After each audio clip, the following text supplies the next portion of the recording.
A truck smashes right into a bar. We're going to show you the video from inside, why the owners say ODOT needs to make a change. Plus, a rumble of thunder followed by a deluge. A look at the force of tonight's storm and the spot still dealing with lasting damage. And later, call it the library that time forgot. The hidden Oregon spot and the dedicated librarian who keeps it all going.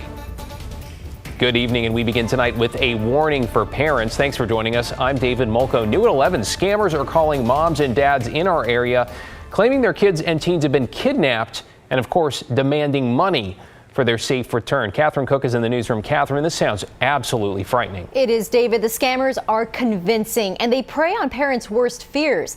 They speak multiple languages and use specific background noises, in some cases children's voices, hoping to fool people.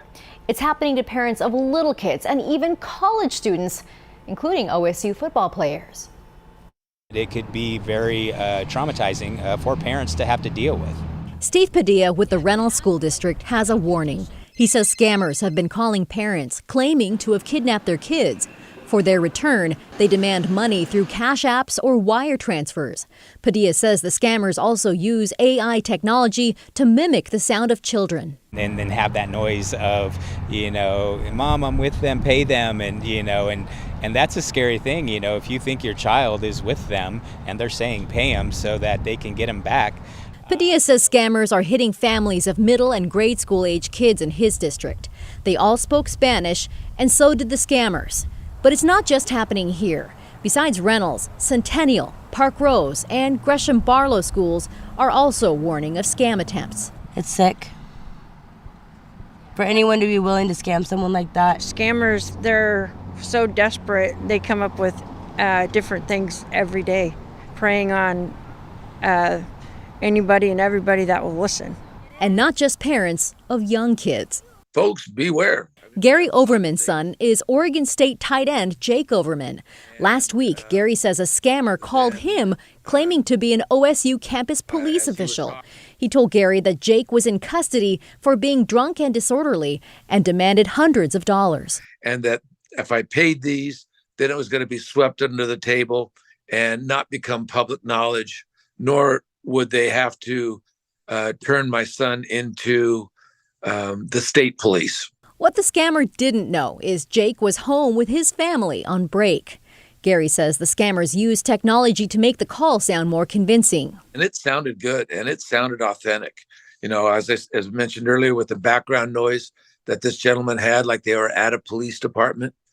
Very clear and very understanding. It wasn't like I was talking to another country. University officials tell KGW scammers have called the families of 5 OSU football players. Sadly, one family made a payment. School officials asked coaches to talk with athletes and encourage them to warn their parents. Gary and Padilla hope they listen. $1,000 is worth getting your child back, but it's a scam and we don't want them to lose their money. Police say it's tough to track these type of scammers because they're often calling from outside the U.S. They say if you hear from one, remain calm and don't give in to their demands. Instead, check on your child's location for yourself. And remember, this scam takes on many different forms, each personalized for targets. David. And awareness here more than half the battle. We appreciate you getting the word out tonight. Thanks, Catherine. Okay, that definitely got my attention. On top of the thunder and lightning this evening, some spots like parts of Beaverton saw some small hail. Our thanks to Kevin for sharing his video. Meanwhile, one Southwest Portland neighborhood also had to deal with this. Flooding. Michael sent us video of Ash Creek overflowing its banks right into his backyard.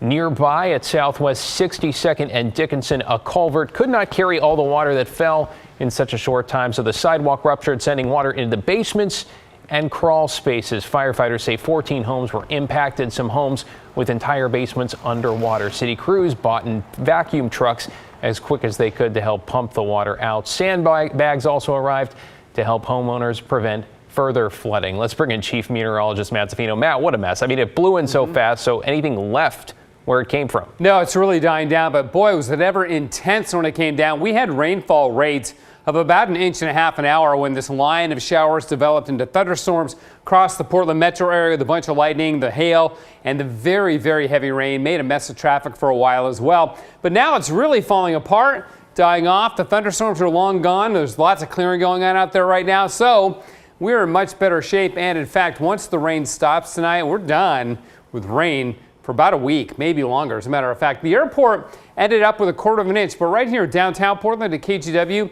we more than doubled that. We had 0.62 of an inch here. You see up in Hillsborough, 0.27 of an inch. Some places, though, got nothing, such as the nature of showers and thunderstorms. And the nature of tomorrow is dry. We will have a dry day all day long, 57 at noontime, and then up to 66 tomorrow afternoon. So a really pleasant day. We'll talk about 90-degree weather because it is in the forecast, and it's going to be earlier than June 4th. David? Here comes the change. Thanks, Matt. Meanwhile, a landslide has canceled all Amtrak trains between Portland and Seattle for the next 48 hours. Amtrak telling us that slide is covering railroad tracks about 6 miles north of Vancouver. They are offering bus service as an alternative. Routes between Portland down to Eugene and Seattle up to Vancouver, BC are not affected there. Well, new tonight, ODOT is investigating after a truck crashed into a bar. A warning, the video you're about to see is jarring, but we want to let you know first that nobody was seriously hurt. Let's show you the video. The crash at a bar in the town of Boring was caught on cameras from several angles. That's outside. You're going to see inside. This was Friday night at the Timber Pub off Highway 212. Yeah, it happens fast. Everybody's okay. The owners tell us this is the 5th or 6th time a vehicle has run into this building. They say they have seen it all before, and speed seems to be the main factor.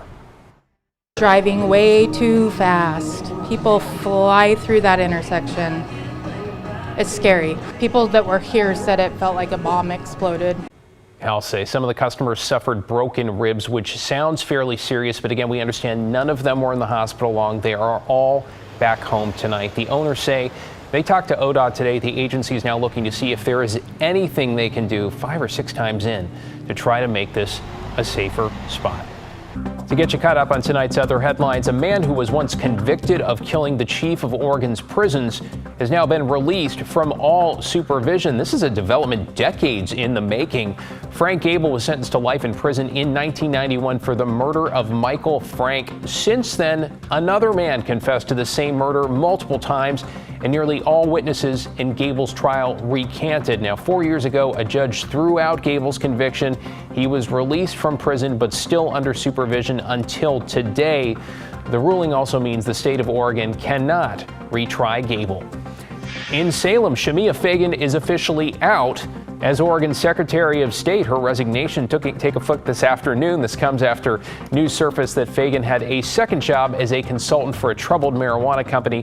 Deputy Secretary of State Cheryl Myers has moved into an acting role until the governor appoints a new secretary. And Oregon Senate Republicans extended their walkout into a 6th day. Republicans say they are standing up for a state law that requires bill summaries to be written at an 8th grade reading level. But Democrats say it appears they're trying to stall bills on abortion and gun control. Now, keep in mind, a measure passed by voters last year means lawmakers that get 10 or more unexcused absences cannot run for re-election. But some have suggested they may try and test whether that new rule is constitutional. By the way, our team at The Story looked into this idea of readability and were able to figure out that many of the bills sponsored by leading Republicans this session also failed the test they and the state law refers to. For more, check out their report in the story section on KGW.com.